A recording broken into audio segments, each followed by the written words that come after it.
টাকা নাই, পয়সা নাই, চাল নাই, ডাল নাই, রাস্তা নাই, রেলওয়ে ভেঙে দিয়ে গেছে, সব শেষ করে ফেরাউনের দল সব শেষ করে দিয়ে গেছে।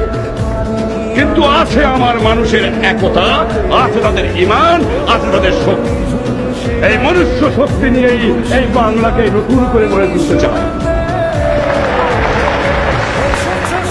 আমাদের কাছে আমি চাই যেভাবে যদি আরো 2 মাস লাগতো কি 3 মাস লাগতো স্বাধীন হতে, তোমরা যুদ্ধ করতে না?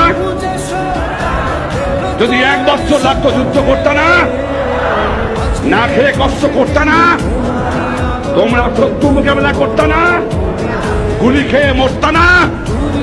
এই 1 বছর তোমাদের সর্বোচ্চ ত্যাগ করে আমার দেশের গঠনমূলক কাজে আত্মনিয়োগ তোমাদের করতে হবে। করবা?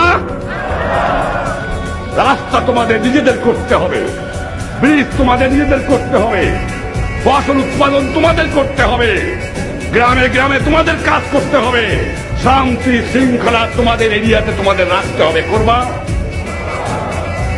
আমি জানি তোমরা করবা। যখন আমি ছিলাম না তখন যখন আমার কথা তোমরা করেছো, নিশ্চয়ই এ বিশ্বাস না থাকলে আমি বাঁচতে পারতাম। আর তোমরা যদি আমার সংগ্রাম না করতাম তাহলে বোধহয় আমি গণবাহিনী, মুজিব বাহিনী, আমার আওয়ামী লীগের কর্মীরা আর সমস্ত দল যারা আমাকে সমর্থন করেছেন সেই সমস্ত দলের কর্মীরা যদি সমর্থন না করতেন বোধহয় পশ্চিম পাকিস্তানের থেকে আমি আসতে পারতাম। আরেকটা কথা বলছি, বুট্টু সাহেব বড় নারাজ হয়ে গেছে। তিনি যে আমার রিকগনিশন দেয় তার সঙ্গেই তিনি কাট করে দেন। আমার মনে হয় শেষ পর্যন্ত হারাধনের একটি ছেলে কাঁধে ফেলল, মনের দুঃখে বনে গেল, রইল না। ওদের শ্রীমানের সেই অবস্থাই হবে। সুখে থাকো, সুখে থাকো, আমি তোমাদের আশীর্বাদ করি, সুখে থাকো। তোমার লোকের বিরুদ্ধে আমার কিছুই নাই, তোমার জালেমদের বিরুদ্ধে আমার যথেষ্ট। 23 বছরে আমার মা বোনের রক্ত শোষণ করে নিয়েছে। 23 বছর পরে আমার মানুষের বুকে রক্ত নিয়ে ছিনিয়ে নিয়েছে। 23 বছর পরে আমার মা বোনকে গুলি করে হত্যা করেছে। 23 বছরের পরে তুমি আমার মা বোনের উপর পাশাপাশি অত্যাচার তোমার সন্ধান করেছো।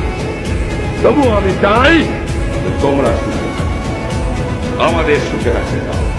তোমাদের সঙ্গে কোনো সম্বন্ধ আমাদের হতে পারে।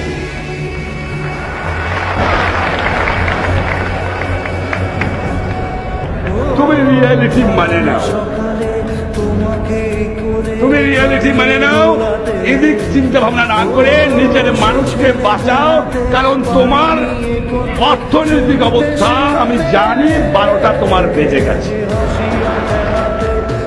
7 কোটি লোকের বাজার আর তোমার নাই, 7 কোটি লোকের কলোনি তোমার আর নাই, বৈদেশিক মুদ্রা অর্জন করার অবস্থাও তোমার নাই। সৈন্যবাহিনীতে শতকরা 70 টাকা খরচ করো, আনপ্রোডাক্টিভের চিন্তা, ওই দিকে নজর যাও বন্ধু, এদিকে তোরা চিন্তা করো না। নিজের কথা ভাবো, পরের জন্য চিন্তা করতে পারলাম। ভাইরা আমার, তাই তোমাদের আমি ধন্যবাদ জানাচ্ছি এবং নিশ্চয়ই তোমাদের খুব কষ্ট হচ্ছে। আমি জানি তোমরা কি কষ্ট, আমি নিজেও বুঝতে পারছি। পাহাড়ের মধ্যে থেকে না খেয়ে কষ্ট করেছি। 2 মাস 3 মাস পরের মধ্যে একদিন তোমরা মাছ মাংস খেতে পারো না, এমনকি তোমরা কোনোদিন পেট ভরে ভালো করে ভাত খেতে পারো না, তোমাদের গায়ে একটু কাপড় পর্যন্ত ছিল না। তাই নিয়ে তোমরা শত্রু মোকাবেলা করেছো, জায়গায় জায়গায় সৈন্যদের কাছ থেকে অস্ত্র কিনে নিয়ে। তোমাদের আমি কি দিয়ে কি তোমাদের আমি আমার ভালোবাসা জানাবো বুঝো? তোমরা জানো তোমাদের আমি ভালোবাসি, আর আমিও জানি তোমরা আমাকে ভালোবাসো। তোমাদের যে আমার একটা অনুরোধ রইল, যেদিন তোমরা যদি সন্দেহ করো যে আমার ভালোবাসার মধ্যে কোনো কৃপণতা আছে, সেদিন আমি বলে দিও আমি তোমাদের বিদায় নিয়ে যাবো। আমি সব ত্যাগ করতে পারি, তোমাদের ভালোবাসা আমি ত্যাগ করতে পারি না।